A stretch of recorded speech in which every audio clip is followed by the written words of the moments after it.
안녕하세요. 저는 초등학교에서 아이들을 가르치고 있는 여자입니다. 학교에서는 선생님으로 열심히 살다가 집에 오면 아들 둘을 키우고 있는 엄마로 살고 있기도 해요. 일하면서 애들 키우는 거 힘들지 않냐는 말을 자주 듣곤 하는데 저는 남편 덕에 힘든 것도 모르고 살았답니다. 이렇게 말하면 주변에서 얄밉다고 하더라고요. 아들 하나는 동메달, 아들 둘은 은메달, 아들 셋은 금메달이라는 말 들어보셨나요? 아들 키우는 게 얼마나 힘든지 느껴지는 말인데 저희 남편 이야기를 들어보면 다들 부럽다고 할 정도랍니다. 남편은 일반 회사를 다니고 있는 평범한 직장인이에요. 지금은 누구보다 성실하게 근무하면서 승진도 하고 자부심을 가지고 일하고 있습니다. 유치원을 다니고 있는 7살 아들 키워보신 분들은 알겠지만 체력이 정말 어른 못지 않잖아요. 그래서 남편은 퇴근 후에 집에 오면 애들 데리고 밖에서 땀이 흠뻑 나도록 놀아주는 게 일인 사람입니다. 늘 아이들과 함께 놀아주려고 노력하는 가정적인 남편을 보면 시댁 분위기가 좋을 것 같다는 말들을 많이들 합니다. 하지만 저는 늘 시댁 때문에 골머리를 썩는 사람이죠. 보통은 남편 복이 있으면 시댁 복도 따라온다는데 저는 그 반대예요. 남편 복만 왕창 받고 시댁 복은 아예 없는 사람이랍니다. 바로 시어머니와 도련님 덕분에 오던 복도 도망가는 것 같거든요. 제가 남편과 결혼할 당시는 30대 초반이었어요. 시아버지는 택시 기사를 하고 계셨고 시어머니는 아구찜 식당을 운영하고 있었죠. 그런데 당시 20대 후반이었던 도련님은 다른 또래랑은 차원이 다른 사람이었습니다. 20대 후반이면 다들 먹고 살 게 찾느라 바쁜데 도련님은 사고 치느라고 바쁜 사람이었어요. 그래서 그랬는지 어머님은 도련님의 일이라면 물불 안 가리고 도와주면서 살고 계셨습니다. 하지만 어머님이 절대 안 도와주는 사람이 바로 저희 남편이었어요. 같은 자식인데도 제 남편한테는 조금만 도와주면 생색이 하늘을 찔렀답니다. 시댁은 그래도 시부모님들 수입이 안정적인 편이라 중산층에 속했고 나름대로 여유로운 편에 속했어요. 그런데도 어머님은 결혼 준비를 하던 저와 남편을 불러놓고 단호한 목소리로 말씀하셨어요. 요즘 결혼도 알아서들 한다던데 우리 집 정도 되니까 그나마 이 정도 해주는 줄 알아. 땅 파면 3천만 원이 어디서 나오는 줄 알아? 다른 집이면 국물도 없지. 나 정도 되니까 이렇게 도와주는 줄이나 알아. 처음에는 저도 어머님이 하도 큰 소리를 치면서 주시길래 아파트라도 턱하니 주시는 줄 알았어요. 하지만 저희 친정도 넉넉한 평편은 아니었기 때문에 도와주시는 것만으로도 감지덕지했습니다. 남편도 처음에는 그러려니 했고요. 그래서 저와 남편은 시댁에서 받았던 3천과 각자 모아둔 돈을 합치고도 대출까지 더 받아야 했습니다. 그래도 아파트에서 신혼살림을 시작할 수 있다는 게 감사했어요. 남편은 그런 저를 보며 미안하다는 얼굴로 말했습니다. 내가 집은 제대로 마련하고 싶어서 부모님한테 도움 좀 받으려고 했는데 안 된다고 하시네. 미안해. 괜찮아. 우리 살림인데 앞으로 우리가 부족함 없이 채워가면 되는 거지. 남편은 제게 미안한 얼굴로 말했고 저는 괜찮다며 남편을 다독였어요. 저희 친정이 넉넉한 형편이 아니다 보니까 시댁에서 보태주신 3천만 원도 감지덕지라고 생각했어요. 하지만 문제는 신혼집에 대출이 있냐 없냐가 아니었어요. 바로 시한폭탄 같던 도련님이 진짜 문제였답니다. 결혼하고 3년 정도는 아무 문제 없이 잘 지냈어요. 저희 부부도 2살 터울로 아들 둘을 낳고서 아이들의 든든한 부모가 되기 위해 하루하루 열심히 살았습니다. 저희 부부가 3년간 가정을 꾸리는 동안 도련님은 어땠는 줄 아세요? 하루라도 그냥 넘어가면 온몸에 알레르기라도 나는 사람처럼 살았습니다. 남편이 성실하게 일하는 개미 같은 사람이라면 도련님은 딱 배짱이 같은 타입이었죠. 그것도 인생은 한 방이라고 외치는 사람 말입니다. 결혼 당시에도 백수였던 도련님은 3년이 지나도록 뚜렷한 일자리 없이 도박에 빠져 있었어요. 그런데 이런 도련님을 도와주던 분이 어머님이라면 믿어주시나요? 이 사실을 알게 된 건 신혼초 어머님 가게에서 아구찜을 포장하려고 갔다가 알게 된 사실이었습니다. 가끔 어머님 가게에 들러서 아구찜을 포장하기도 했는데 그날도 어머님 가게에 우연히 들렸다가 도련님과 어머님의 대화를 듣게 된 거예요. 도련님은 어머님 가게에서 떼를 쓰면서 말했습니다. 이번에는 진짜 확실해. 내가 이번에는 2배로 꼭 벌어올게. 엄마 나 못 믿어서 그러는 거야? 당연히 믿지. 우리 아들을 내가 안 믿으면 누가 믿어. 일단 엄마가 200만 원 먼저 보내줄게. 조금만 더 줘. 현금이 많아야 내가 돈을 벌어오지. 저는 어머님께 인사를 드렸는데도 제가 온 줄도 모르시고 도련님과 대화 중이더군요. 그런데 가만 들어보니까 도련님이 도박을 하는 것 같다는 생각이 들었어요. 투자를 하는 것도 아니고 대체 도련님이 2배로 돈을 어떻게 벌겠나 싶었거든요. 그래서 저는 도련님께 돈을 보내려는 어머님을 말리면서 말했습니다. 도련님, 설마 도박하시는 거 아니에요? 형수님, 도박이라뇨. 다 투자하는 거라니까요. 도박이 무슨 투자예요? 어머님, 도련님 불법 도박하시는 것 같은데 용돈 너무 주지 마세요. 저는 어머니께 도련님 투자가 이상하다며 말렸죠. 도박으로 돈 버는 사람 이야기 들어보셨나요? 도련님이 취업도 안 하고 도박을 한다는데 가만 지켜볼 수 없었습니다. 그런데 제가 어머니께 용돈 주지 말라고 말하니까 어머님은 저를 노려보며 말하시더군요. 아니 너는 왜 내 아들 하는 일에 초를 쳐? 우리 아들이 투자라면 투자인 거야. 어머님, 도박이 무슨 투자예요. 게임 승부에 돈을 건다고 말하셨잖아요. 불법 도박이라고요. 도박으로 무슨 돈을 번다고 그러세요? 벌 수도 있지. 네가 이렇게 초를 치니까 될 일도 안 되는 거야. 어머님은 도련님 말이라면 철석같이 믿고 사셨습니다. 그러니 제가 무슨 말을 해도 도련님 앞길에 초를 치는 사람으로 보시는 거예요. 이렇게 무조건적으로 지원해주는 어머님이 있으니까 도련님이 철들 틈이 있겠습니까? 결국 어머님이 도련님을 무조건 도와준 결과 도박에 빠져서 몇 년을 허비하고야 말았네요. 그뿐만이 아니었어요. 돈도 없고 미래도 없는 도련님은 여자를 또 왜 그렇게 좋아하는지 여자 관계도 복잡했어요. 여자만 있다면 노래방이고 술집이고 안 가는 곳이 없었습니다. 하지만 어머님과 아버님의 뜻이 같진 않았어요. 아이들을 데리고 시댁에 갔던 날 아버님이 호통을 치는 소리가 현관까지 울리고 있었습니다. 저와 남편은 무슨 일인가 싶어서 애들을 거실에 두고 안방으로 가봤는데 아버님이 도련님께 소리를 치고 계셨어요. 아니 넌 나가서 일을 하는 것도 아니고 누가 카드를 이렇게 써? 밖에서 대체 뭘 하고 돌아다니는 거야? 나도 사람들을 만나고 살아야죠. 맨날 얻어먹기만 할 수도 없잖아. 그렇게 염치를 아는 놈이 부모 돈은 물 쓰듯이 막 써도 되는 거냐? 맨날 집구석에서 놀기만 하는 놈이 카드를 400만 원이나 쓰는 게 있을 수나 있는 일이냐? 아버님은 도련님께 카드 내역서를 던지며 소리를 지르셨어요. 세상에 혼자서 한 달에 400만 원을 쓰는 게 이해가 가시나요? 저는 아버님이 참 점잖은 분이라고 생각했는데 그날 도련님께 화내시는 걸 보니까 다른 사람 같았습니다.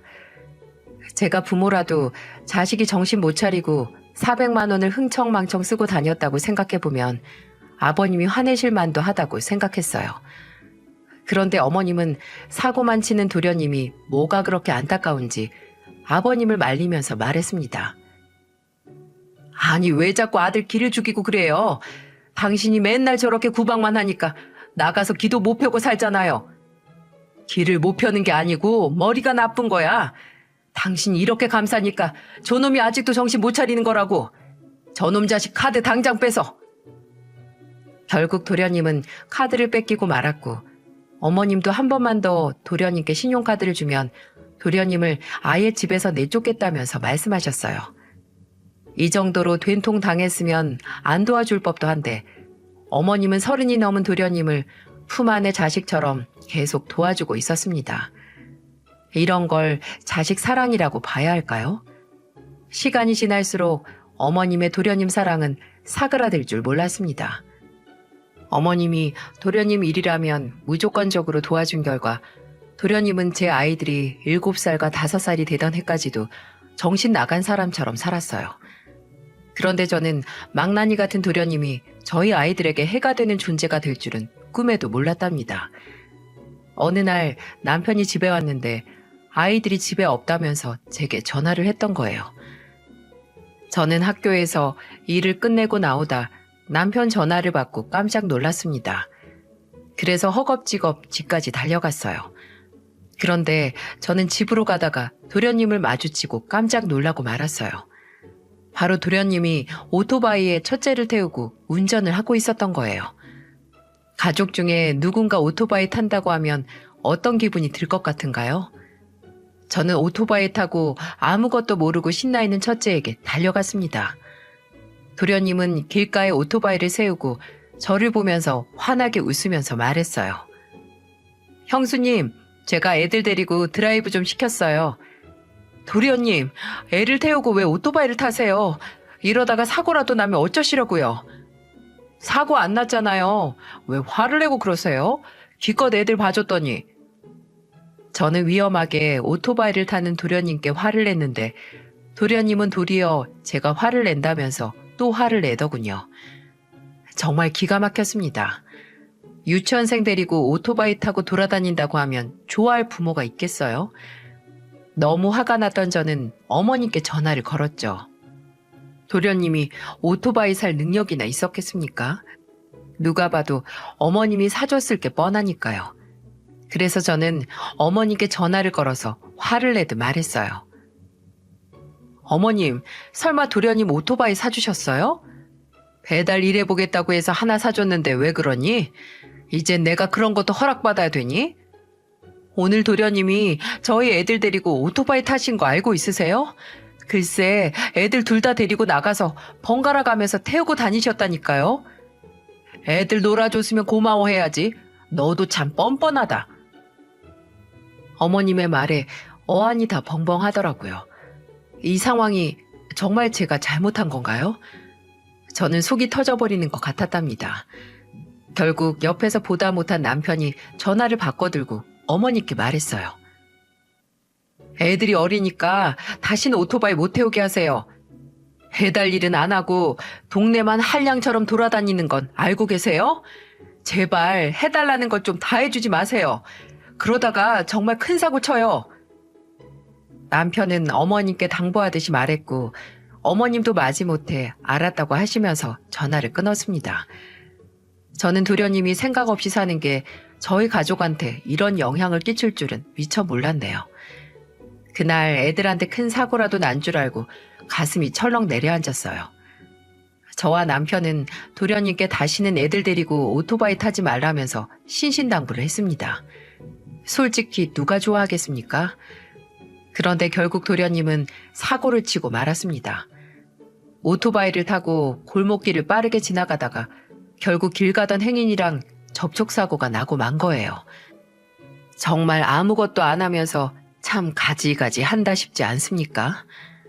아버님은 도련님이 접촉사고를 내자 노발대발하면서 말씀하셨어요. 네가 사고 쳤으니까 알아서 수습해. 감방을 들어가든지 합의금을 구해오든지 제발 나가서 사람 구실 좀 해봐. 아버지, 제발 한 번만요.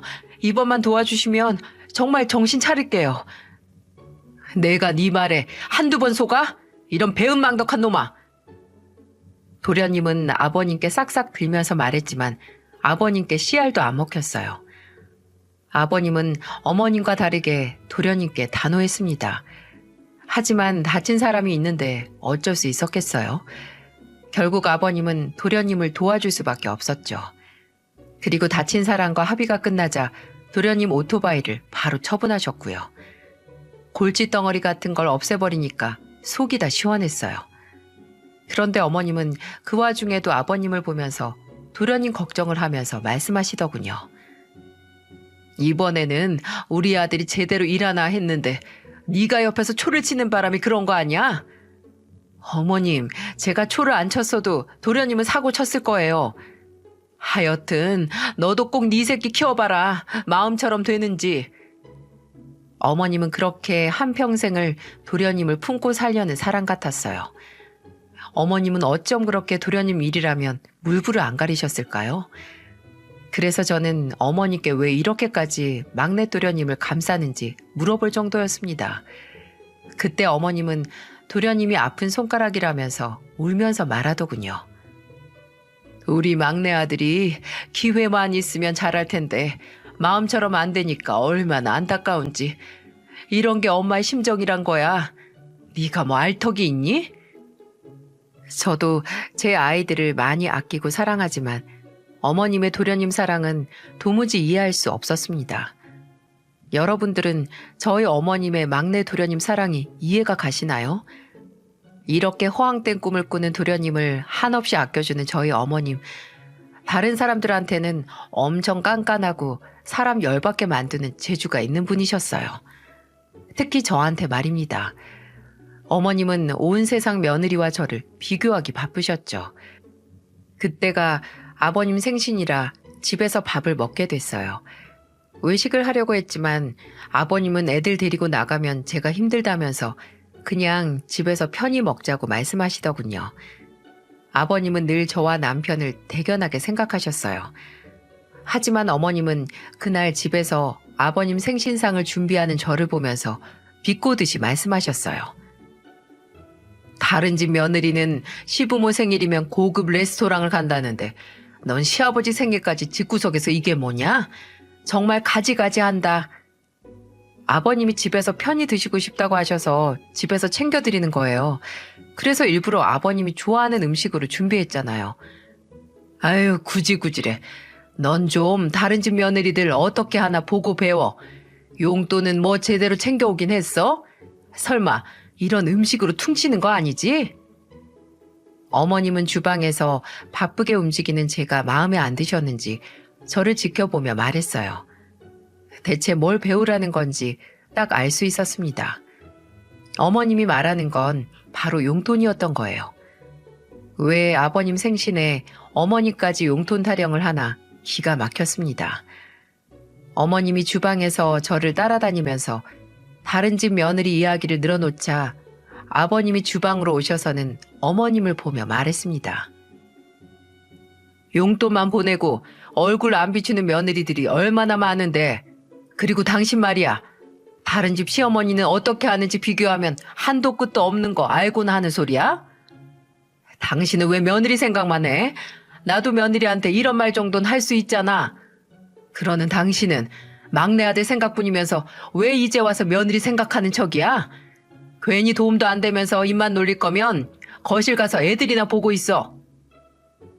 아버님은 어머님을 거실로 보내시고는 저를 보고 한 귀로 듣고 흘리라면서 말하더군요. 늘 이런 식으로 저만 보면 어머님은 다른 집 며느리를 보고 배우라며 한마디씩 자주 하셨어요. 말도 늘 비아냥거리듯 말씀하셔서 듣기 거북했던 적이 한두 번이 아니었답니다. 그러다 그날 결국 어머님과 한판 하고 말았어요. 이상하게 그날따라 저희 아이들을 보면서 키가 작다는 둥, 발음이 부정확하다는 둥, 공부를 못할 것 같다며 말씀하시는 거예요. 그러다 결정적으로 다 같이 밥을 다 먹은 뒤에 거실에 모여 있었는데 둘째 아들이 5살이었는데 조금 작은 것 같다면서 이렇게 말씀하시는 거예요. 둘째 손자는 왜 저렇게 키가 난쟁이 똥자루 같아. 다른 집 애들은 쑥쑥 잘만 크던데 우리 막내 아들이 키는 커서 딱 볼만한데 우리 둘째 아들처럼 자라야 할 텐데 말이야. 어머님, 제 아들이 왜 도련님처럼 자라요? 그리고 키 적당한 거라고 했어요. 너 말하는 게 꼭 우리 둘째 아들이 어디 모자란 취급하는 것 같다. 어머님이 자꾸 저희 애들 데리고 이상한 말만 하셨잖아요. 정말 기가 막혔어요. 제 아들한테는 뭐가 모자라다는 말만 잘했으면서 제가 도련님 흉보듯 말하니까 화들짝 놀라며 싫은 티를 팍팍 역력하게 내셨거든요. 당연히 자기 자식 욕먹는 거 싫어하면 남의 자식도 욕하면 안 되는 거 아닌가요? 늘 어머님은 이런 식이었죠. 그래서 저는 그날 어머님께 아예 못을 받고 말했습니다. 앞으로 제 아이들 그렇게 지적하실 거면 저도 도련님 나쁜 점 하나부터 열까지 다 늘어놓을 거예요. 그리고 우리 애들은 어려서 고치면 되는데 도련님은 그것도 어렵잖아요. 그러니까 앞으로는 함부로 말하지 마세요. 제가 어머니께 비교하지 말라며 강하게 말하니까 어머님은 또 노발대발하면서 화를 내셨습니다. 자기 자식 소중하면 남의 자식도 소중한 줄 알아야 하는 거 아닌가요? 어머님은 늘 도련님만 소중한 사람이었어요. 그러던 어느 날 어머님은 제게 황당한 부탁을 하시더군요. 바로 도련님이 취업하려고 준비 중이라면서 자기 소개서를 써달라는 겁니다. 세상에 이런 황당한 부탁이 또 있을까요? 그러면서 제게 도련님 이력서라면서 가져다 주시는데 정말 어처구니가 없었어요. 저는 너무 어이가 없어서 어머니께 말했습니다. 어머님, 제가 도련님 자기소개서를 왜 써줘야 하는 건데요? 너는 선생이라면서 이런 거 잘 쓸 거 아니냐? 우리 아들 이런 재주가 없어서 네가 좀 써주면 도움이 될 거 아니야? 아니요. 전 이런 자기소개서 대신 써주는 거 절대 안 해요. 그리고 도련님 이력도 없잖아요. 40 가까이 되도록 놀기만 한 사람 자기소개할 게 어디 있어요? 그러니까 네가 잘 좀 써보라는 거지. 말을 못 알아들어. 도련님은 정말 40 가까운 나이가 되도록 제대로 된 이력이 한 줄도 없었어요. 그런데 저보고 도련님 자기소개서를 지어서라도 쓰라니 말이 된다고 생각하시나요? 대체 어머님은 저를 뭐라고 생각하는지 이해할 수가 없었습니다. 그래서 저는 절대 안 된다면서 못을 박듯이 말했어요.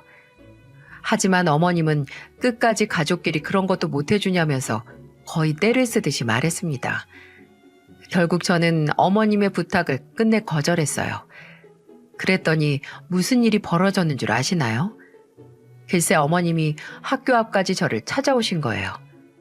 저는 정말 너무 놀라서 뒤로 넘어가는 줄 알았습니다.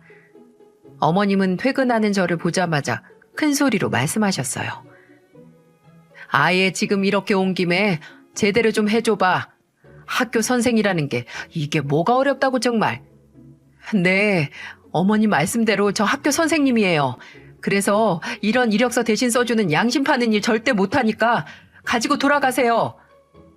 이게 좀 배웠다고 유세 떠는 것 좀 봐. 그래봐야 초등학생들 가르치면서 유세는. 어머님이야말로 백수 아들 정신 차리게 하시려면 어머님이 이러지 마시고 도련님이 움직이게 하셔야죠. 어머님부터 정신 좀 차리세요. 저는 노발대발하는 어머님을 뒤로하고 집으로 가버렸답니다. 정말 황당하지 않나요? 제가 어린 아들 둘을 키우고 있는 건지 남의 집 아들까지 키우고 있는 건지 도무지 구분이 안 갈 정도였습니다. 그런데 어머님의 삐뚤어진 모정은 급기야 대형 사고를 치고야 말았어요. 제가 3년 전부터 남편 명의로 한 달에 80만 원씩 모으던 적금이 있었습니다. 생활비를 아껴서라도 적금은 꼭 넣었던 덕분에 꼬박 3년 동안 3천 가까이 정도 되는 돈을 모을 수 있었어요. 그 무렵이 아마 도련님 취업이 됐다면서 어머님이 동네방네 떠들면서 기뻐하실 때였던 것 같습니다. 저는 꿈에도 몰랐어요. 시집 오고 9년 만에 취업에 성공한 도련님 소식이 저희 가정에 악영향을 끼칠 거라고는 상상조차 못했습니다. 그때는 드디어 도련님도 밥벌이라는 걸 하는구나 하고 좋아했죠. 하지만 도련님이 보험 영업사원으로 취업을 했다고 했을 때 의심을 했어야 했습니다. 바로 어머님이 저도 모르게 남편에게 위험한 부탁을 하고 계셨어요. 어느 날 통장 정리를 하면서 알게 된 사실이었는데 제가 3년 가까이 생활비 아껴가면서 모아둔 적금이 없어진 겁니다. 저는 전산 오류로 제 돈이 안 보이는 줄 알았어요. 그만큼 제 돈이 사라질 거라고는 꿈에도 생각해 본 적이 없었거든요. 그러다 은행에 알아보니까 남편이 적금을 해약했다는 사실을 알게 됐어요. 저는 남편을 추궁하면서 물어봤습니다. 당신 이 적금 해약해서 어디에 쓴 거야? 3천 가까이 겨우 모았는데 한 번에 어디다 쓴 거야? 그게 엄마가 다단계 투자를 했는데 대출을 받아서 하셨나 봐. 급하게 돈을 갚아야 한다고 하는데 어쩔 수가 없었어.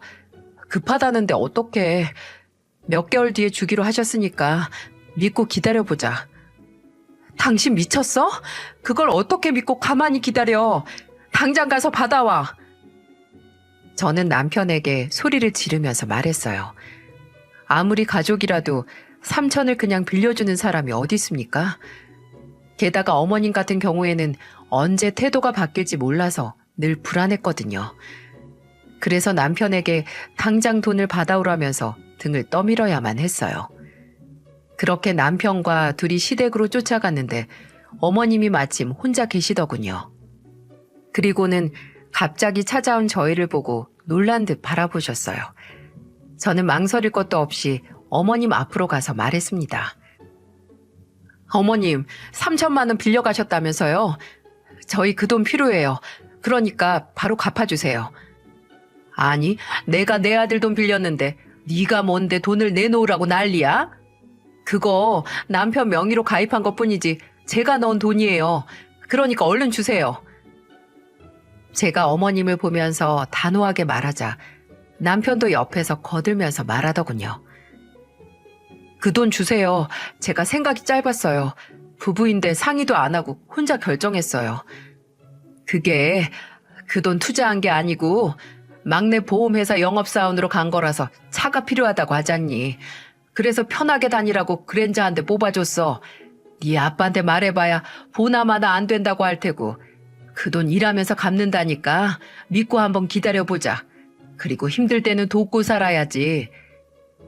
남편과 저는 어머님의 말에 기가 막혔습니다. 그 돈을 가지고 도련님 차를 샀다니 도무지 믿을 수가 없더라고요. 게다가 도련님이 돈을 갚는다니 이 말에 신뢰가 가시나요? 정말 제 귀로 듣고도 아무 말도 믿을 수가 없었습니다. 저도 많이 화가 났지만 남편은 저보다 더 화가 난 것 같았어요.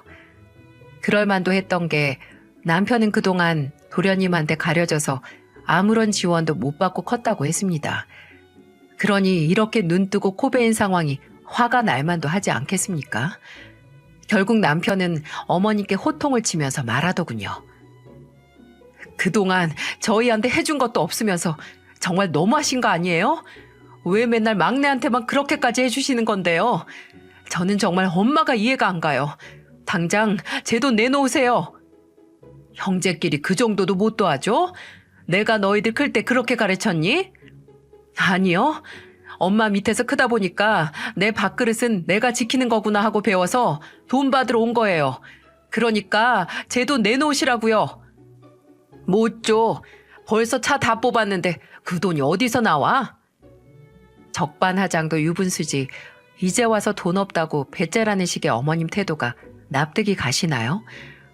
어머님은 도련님이 보험 영업 일을 하려면 차가 필요하다는 말에 착한 남편 뒤통수를 치고 돈을 빌려가셨던 겁니다. 어머님한테 자식은 막내 도련님 뿐인 것 같았어요. 안 그러고서야 친자식한테 이런 거짓말까지 하면서 돈을 뜯어낼 수 있는 사람이 또 있겠어요? 저는 남편 옆에서 모든 상황을 지켜보다 저도 자리를 박차고 일어나서 어머니께 소리를 지르며 말했습니다. 왜 제가 망나니 같은 도련님 때문에 피해를 보고 살아야 돼요? 저는 이제 도련님 잘 되라고 바라지도 않아요. 돈 내놓으시라고요. 저는 화를 내며 집안을 뒤집어 엎어버렸어요. 그리고 그때 저를 말린 게 남편이었어요. 남편은 저를 말리면서도 어머님께는 가만 안 두겠다며 엄포를 놓았습니다. 세상에서 화낼 줄 모르는 사람을 고르라면 저희 남편을 고를 정도로 화를 낼 줄 모르던 남편은 그날 저보다 더 큰 목청으로 따지다가 시댁을 나왔네요. 저희 둘은 집에 와서도 한동안 골치가 아픈 고민거리로 머리가 지끈거렸습니다. 앉아서 돈 빌려주고 나중에 서서 굽신거리면서 돈 돌려받는다는 말 들어보셨나요? 저와 제 남편이 딱 그 꼴이었습니다. 돈을 못 받을까봐 전전긍긍 밤잠을 설칠 정도였죠. 정말 하루하루 피가 마른다는 말이 어떤 느낌인지 알 정도로 속이 타들어가고 있었습니다. 그러다 일주일 후 남편이 묘책을 떠올리는데 성공했어요. 남편이 생각해낸 방법은 이랬습니다. 어머님은 30년 가까이 신용카드를 연체 없이 이용해서 카드 한도가 3천 정도였다고 하더군요. 그래서 남편이 그 카드를 빌려오겠다면서 제게 확신에 찬 목소리로 말했습니다. 내가 그 카드를 가져와서 3천을 써버리자. 안 그래도 당신이 우리 차 바꾸려고 그 돈 모은 거잖아. 그러니까 내가 카드 받아올게. 당신 잘할 수 있겠어? 어머님을 잘 소개할 텐데. 나만 믿어봐. 내가 무조건 받아올 거야. 그렇게 어머님께 뒤통수 제대로 맞았던 남편은 다시 한번 심기일전하고는 어머님께 생활비가 떨어졌다며 연락을 했어요. 남편의 작전은 어머님의 신용카드를 받아와서 차를 사는 거였습니다. 어차피 마냥 기다려도 빌려준 돈을 제대로 받아내기에는 이미 물 건너간 일이었어요. 그래서 남편은 생활비 카드로 쓰던 카드 한도 초과로 사용 못하고 있다며 어머니께 심각한 목소리로 말했습니다. 우리 네 식구 이제 카드 한도 다 차서 다 굶게 생겼어요. 급한 대로 월급 전까지만 엄마 카드라도 빌려주면 안 되겠어요? 얼마 전에 준 돈도 바로 못 준다면서요. 카드만 빌려주면 월급 들어오는 날 바로 다시 드릴게요. 그렇게 돈이 없어? 그럼 내일 가게로 와서 카드 받아가. 애들 굶길 수도 없는 노릇이고 어쩔 거야. 카드 쓰다가 월급 날에 바로 줘. 어머님은 그렇게 남편의 말에 잠시 머뭇거리시더니 빌려주겠다며 말씀하셨어요. 그래서 남편은 바로 다음 날 어머님 가게로 가서 정말 신용카드를 받아왔답니다. 한도를 확인해 보니까 정말 3,200 정도 되는 카드였어요. 남편은 카드를 받자마자 중고차 매장으로 향했습니다. 그리고는 그동안 눈여겨보던 외제차를 구매했어요. 바로 어머님 카드로 말이죠. 출고된 지 4, 5년 정도 된 차였는데 꽤 쓸만했죠. 결국 저와 남편은 차를 구매하는데 생각지도 못한 방법으로 차를 마련하는 데 성공했습니다. 정말 이런 식으로 구입하게 될 줄은 꿈에도 몰랐어요. 이게 바로 저희 부부가 어머님께 복수하는 방법이었답니다. 카드로 차를 결제하자 몇 분 뒤 어머님께 전화가 왔어요. 저희 부부는 계약을 모두 끝내고 어머님 전화를 받았죠. 제가 전화를 받자마자 어머님은 화를 내면서 말씀하셨어요. 아니 너네 정신 나갔어? 내 카드로 뭘 산 거야? 어머님이 빌려가신 돈 받아낸 것뿐이에요. 그걸 왜 네 맘대로 정해서 가져가냐고. 이 카드값 어쩔 거야. 너네가 책임져. 어머님이 저희 돈만 제때 주셨어도 저희 이렇게까지 안 했을 거예요. 저는 노발대발 화를 내는 어머님께 맞받아치면서 화를 냈습니다. 그러자 어머님은 카드값 어쩔 거냐면서 되려 저한테 화를 내시는 거예요. 정말 어이가 없었어요. 그럼 저희는 그 돈 없어도 잘 살 수 있는 사람들이었던 걸까요? 어머님의 어처구니 없는 소리에 기가 막힐 노릇이었습니다. 그래서 저는 헛웃음이 다 나올 정도였는데 그때 남편이 전화기를 뺏어가서 대신 전화를 받으며 말했어요. 엄마야말로 저를 제대로 정신 차리게 했네요. 왜 그동안 엄마랑 동생 때문에 이렇게 살았나 모르겠어요. 지나간 세월이 다 야속해서 저야말로 미치고 팔짝 뛸 것 같아요. 저 속이고 받아간 돈 갚은 거라고 생각할게요. 내가 갚는다고 했잖아. 내가 떼먹기라도 할까봐 그러는 거야? 정말 미쳤구나. 그동안 제가 동생 때문에 많이 양보하고 살았잖아요. 대체 언제까지 그래야 하는데요? 결국 그날 남편은 어머님께 그동안 쌓였던 서름을 모두 털어내며 어머님과 긴 통화를 했습니다. 대화라고 하기에는 거의 반 싸우는 소리였어요.